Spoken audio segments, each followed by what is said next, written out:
Кайата район тургуну айыл чарба кызматкери Кубан Бердалиев өткөн жылы отоо чөптөрүн баарын чогултуп, узундугу 3,5 метр, туурасы 2,5 метрлик чуңкурга таштап, аны суу менен ачытып, адан чыккан сууга айыл чарба өсүмдүктөрүнө жана багбанчылык иштерине пайдаланган.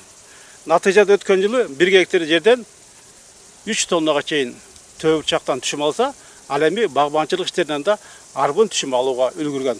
Учурда мында жакшы саамалыкты дыйкандарга жайылтуу аракетин көрүүдө. Жергиликтүү дыйкандар айыл чарба өсүмдүктөрүнөн арбын түшүм алуу максатында ар кандай минералдык жер семиздиктерди көп колдонушат. Бирок минералдык жер семиздиктерге караганда органикалык жер семиздиктердин ден соолукка пайдалуу экендигин айыл чарба адистери отоо чөптөн жасалган жаңыкманы дыйкандарга сунуштоодо. Могу чуңкурду казганыбыздын себеби азыр буга жалбырактан азыктандыруучу затты жасайбыз. Чөптүн өзүнөн демделип жасалган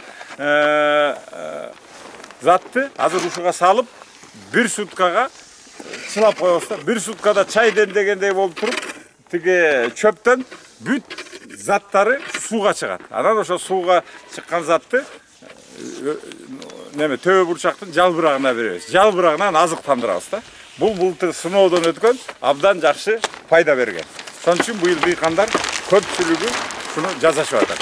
Азыр могу чуңкурду мындай курулуш кылып, темирден же жыгачтан жасабай эле, жөнөкөй чуңкур казып туруп, сатып алганын чыгашан клёнкага эле тыйынын кетет. Мына ушуну азыр салабыз. Орулган чөптү атайын даярдалган баштыкка салып, аны чуңкурга таштап, суу менен толтуруп 1 суткада ачыгандан кийин өсүмдүктөргө чачып пайдалана баштайт. Мына могу эле арыктын жээгиндеги өскөн отоо чөптөрдөн, отоуду сарняк деп коет го ошо.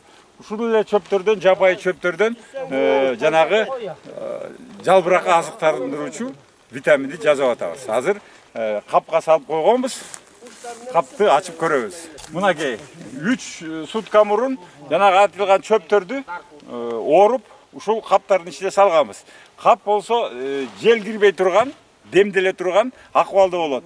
Могу кара клёнканы пайдаланганыбыз, кара клёнка күндү тартат, ызытат. Bunun içindeki çöp fermentasyon bulup da bunday yeşilip kalat. Oşondu suğa salıp demdegende büt çöpte olgan zat suğa çıkıp anan oşol barıp tigi ösümdüktörgü жалбырагынан азыктандыруучу витамин болот да. Мына азыр ачып көрөлү.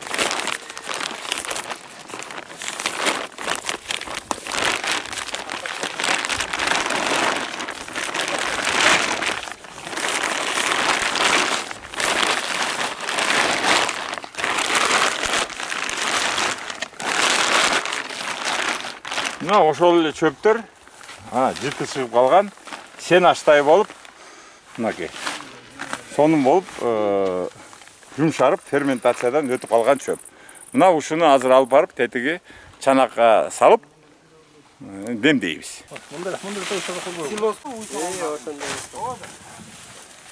Бул чөптү бир жолу демдеп алгандан кийин чыгарып коюп, баягы чыккан согун алып өсүмдүктөргө бересиң. Буну кайра салып туруп, экинчи жолу 2 суткага демдеп койсоң, кайра ошончо зат чыгат да 2 жолу пайдаланасың.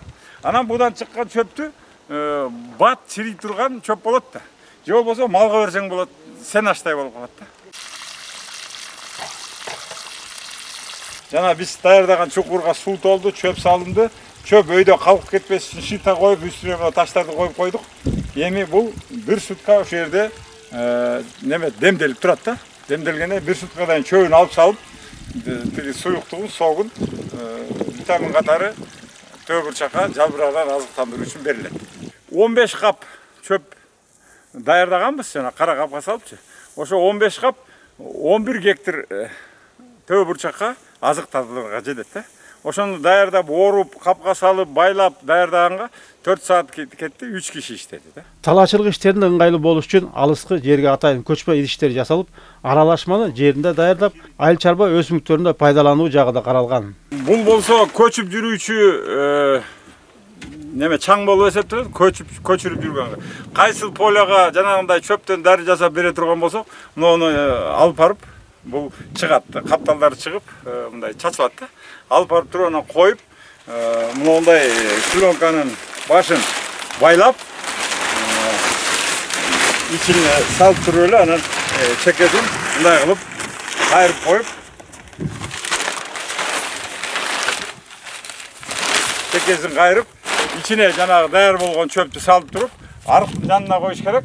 Мондай арыктын жанына койгон арыктан агып аткан судан бияка куюп толтуруп коесуң. Анан тиги дары чачкыч ошол сенин полоңа келет дагы ооролуу ошол жерде куюп берсең талааңа чачып азыктандырып коет. Жаңы ойлоп табылган органикалык жер семирткич багбанчылык иштеринде да пайдалуу. Биз жанагы өзүңүз көргөн жасап аткан дарынын пайдалуулугу абдан чоң экен. Мына алмага азыр бир жолу бердик. Курттарга каршы дарысын бергенде будан 2 жума мурун бергенбиз. Анан азыр дагы бир чыра беребиз. Жай менен бир 3 жол берсек абдан чоң таасир этет экен да. Алманы жакшыртып атат. Өсүшүн дагы, мөмөлөшүн дагы баарын жакшы натыйжа берип атат да. Куртка чөптүн өзү да таасирдүү экен. Мына жанагы жасап аткан балдар айтып атыр, колго тийсе атыштырып атат деп. Атыштырган нерсе куртту дагы жок кылат да.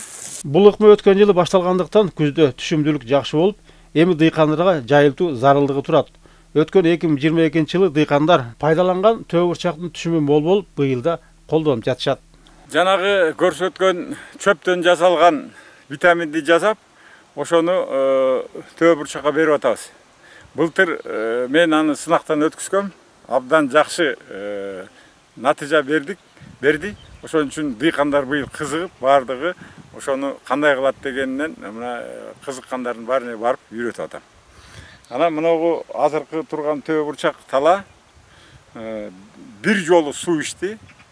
Анан кийин бир жолу жанагы витаминден бердик.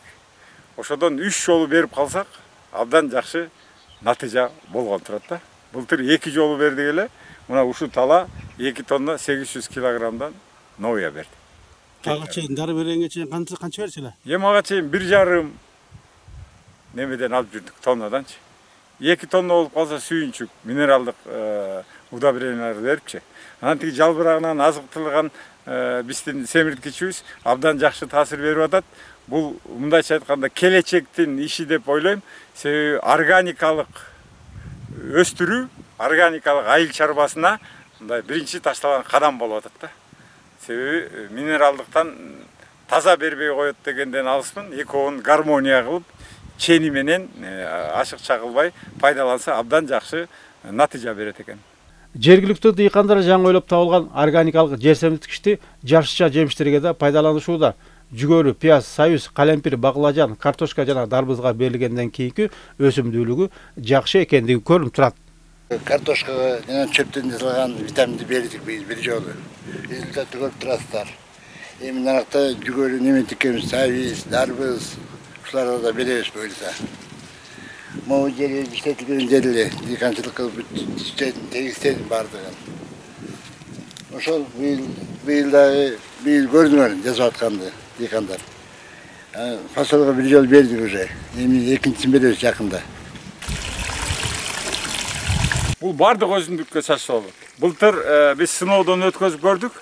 Картошка, савиз, капуста, помидор, бадыран, алма, карагат, малина деги эмне өссө, ошонун бардыгына жалбырагы бар өсүмдүктүн баарына берсе, абдан жакшы натыйжа берет экен да. Бакаят районундагы жакшы саамал башка райондордогу дыйкандардын да кызыгуусун жаратууда.